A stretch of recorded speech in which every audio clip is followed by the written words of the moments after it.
বিশ্ববাজারের সঙ্গে সামঞ্জস্য রেখে দেশে ভোক্তা পর্যায়ে জ্বালানি তেলের দাম বাড়িয়েছে সরকার। নতুন সিদ্ধান্ত অনুযায়ী অকটেন ও পেট্রোল সহ সব ধরনের জ্বালানির মূল্য নির্ধারণ করা হয়েছে। শনিবার বিদ্যুৎ, জ্বালানি ও খনিজ সম্পদ মন্ত্রণালয় থেকে পাঠানো এক বার্তায় জানানো হয়, নতুন এই মূল্য তালিকা আগামী 19 এপ্রিল থেকে সারা দেশে কার্যকর হবে।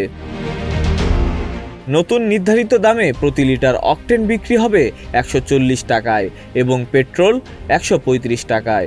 এছাড়া ডিজেলের দাম প্রতি লিটার 115 টাকা এবং কেরোসিনের দাম 130 টাকা নির্ধারণ করা হয়েছে।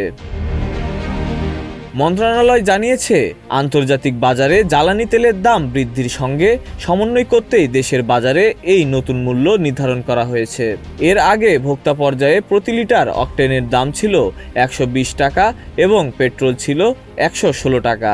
এছাড়া ডিজেল বিক্রি হতো 100 টাকায় এবং কেরোসিনের দাম ছিল 112 টাকা প্রতি লিটার। নতুন এই দাম কার্যকর হলে পরিবহন ব্যয় ও নিত্য প্রয়োজনীয় পণ্যের বাজারেও প্রভাব পড়তে পারে বলে মনে করছেন সংশ্লিষ্টরা।